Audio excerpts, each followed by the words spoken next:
Want the best early game wood gatherer in all of Ark Survival Ascended? I present to you the Thorny Dragon.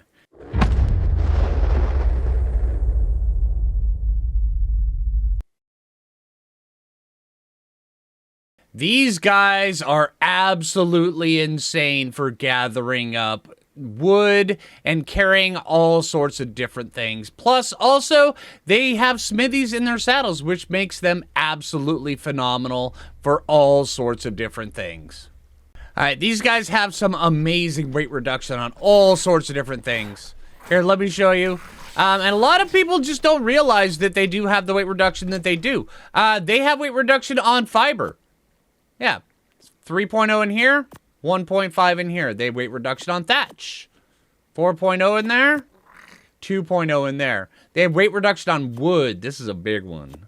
All right, 5.0 or 50.0 and 25. So they have 50% weight reduction on that. They also have a weight reduction on stone, although they cannot gather stone by themselves. But when you're out and crafting up bases and stuff like that, these guys are absolutely amazing for that. Here, let me show you.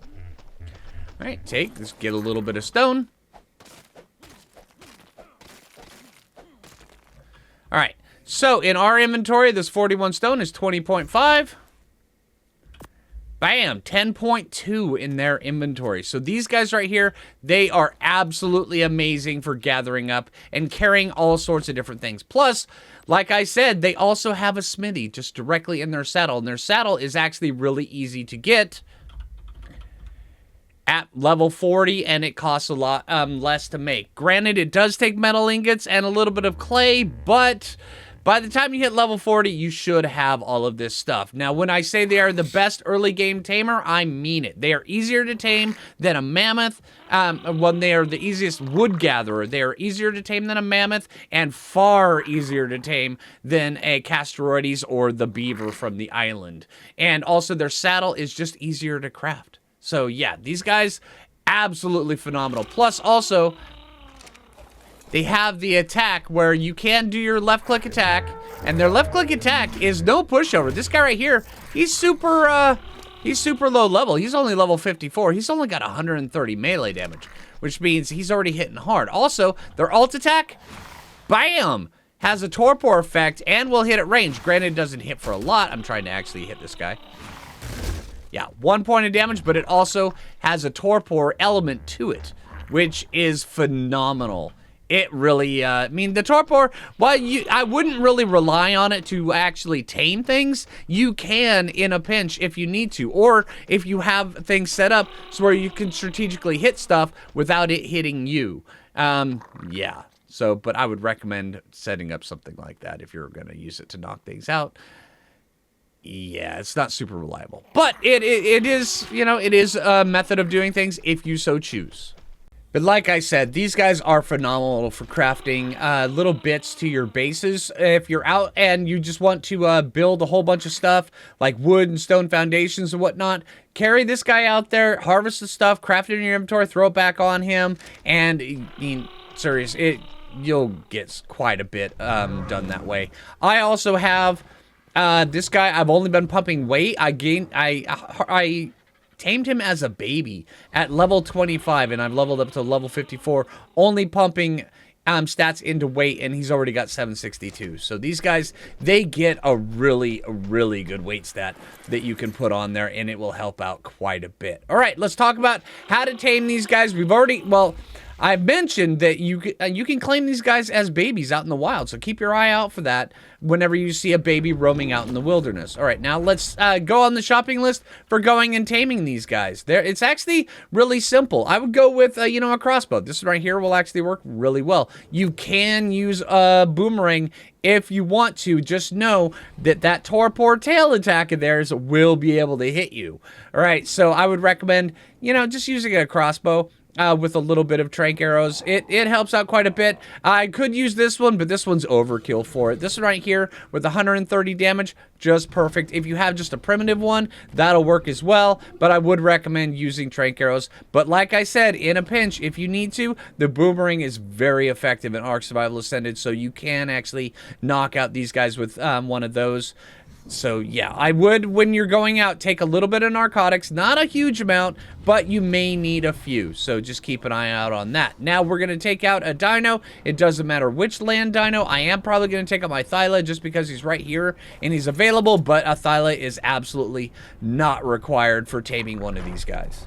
And just so you know, thorny dragons are not bulletable, so be careful when you are out in the wild trying to tame one of these. Don't try to bullet it. Make sure you're either trapping them or you are on something that can take a little bit of a beating, because they will be giving you torpor damage, and also they will also be trying to eat your face. And like I said before, they do a considerable amount of damage, so yeah, take something that will actually help you out with that. Being on the back of a direwolf or a saber-tooth, even a terror bird will help out if you have access to a thylacoleo. They have really no problem with tanking these guys, but if you're on foot, then I would recommend just trying to get the high ground and then using it to your advantage, so where that tail attack and the torpor attack will not be able to hit you from down below. Just remember, that tail attack will cause quite a bit of torpor damage, especially on a lone survivor. If you're riding a mount, then it won't be doing nearly as much. You'll be depending on the mount's torpor and not your own. But if you get hit with one of these several times, you can take a little dirt nap, and that would end up in a very bad situation. Alright, now finding thorny dragons is actually kind of easy. They are all over the place. I mean, literally, they are all over the place. All of this basic land right here, they have a chance to spawn here. It is, I mean, yeah, it's quite a bit. They're up here in the mountains. They're over here in the mountains. They're here in the ravine. And they also do end up around the mesas and such like that. They're a little bit less when it comes around to areas like this, but they do spawn in areas like this. So keep an eye out for them, and then make sure that you're paying very close attention. They do have a rather distinct growl, so where if you hear that in the area, even if you don't see one, you will be able to know that they're there, just because of it's more like a kind of a purr growl kind of thing. I'll show you here in just a few minutes, but if you hear that, just know there's a thorny dragon in the area, even if you don't see it. All right, and here we have one out in the wild, and here, let's listen to him over the sound of the jerboa.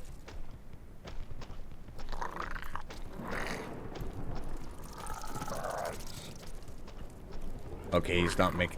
There we go. That was it right there. That little kind of growl purr kind of thing. All right, so now that we've got this guy, we can actually... Oh, he's aggroed on that. So, you know what? We can just stalk him out like this. All right, so...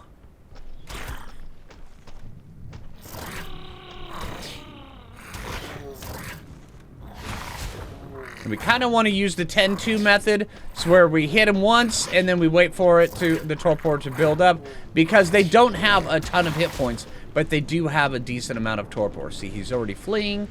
Wait a little bit and he is unconscious. So it didn't take a lot, but it did take a little bit, and you have to be very careful that you aren't going to kill them while you're busy trying to knock them out, because it will hit, and it will hit pretty dang hard. And notice that it did give a little bit of torpor to us. It's not a considerable amount of torpor, but it did give quite a, you know, enough to make our screen go. So, yeah, that's all right. All right, now with this guy, you can use just regular, the blue kibble, the regular kibble, or you could also use mutton, or I would say prime meat is really good for these guys. But if you are using prime meat, then I would also recommend, because they generally take a while for their food to go down, so I would recommend that you use a little bit of preserving salt in their inventory. Take it, throw it in their inventory with the prime meat, because their food stat generally tends to drain a little bit slower than some other dinos. And here, let me show you. Like this right here, his food, it just goes down kind of slow.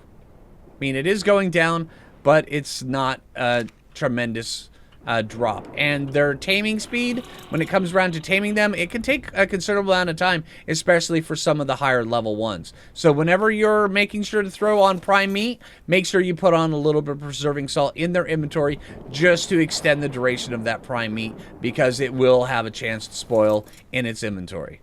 All right, now they do have that ranged attack, and while I would say that, you know, they would make really good turrets, and As in Ark Survival Evolved, you were actually able to turn them onto turret mode. In Ark Survival Ascended, you do no longer have a turret mode for these guys, which is kind of unfortunate. So you can't use them specifically for that. Well, you can use them for turrets, but just know there is no dedicated turret mode, say like with the Parasaur or anything like that. Hopefully they will eventually add that back in, but as of right now, it is not there. All right, so that's gonna about do it for the Thorny Dragon, or as I lovingly call them, the Sandy Beaver, just because they fulfill the role that the Castroides does here on Scorched Earth. They're really effective. They dish out a ton of damage, and I've actually used packs of these to hunt death worms, just because their damage output is so high, and they get a big, huge buff from having the mate boost. It really helps out, and if you're gonna look for hunting death worms really early on, I would recommend either taking a pack of these or a pack of direwolves where, you know, but these guys right here, they will actually take a pretty good beating for you. All right, so hey, I hope you guys enjoyed the episode. I hope it helped you out. If you haven't already, make sure you hit that like button. I really appreciate it. If you're new around here, subscribe. And until next time, this is Phlinger, and take it easy, everybody.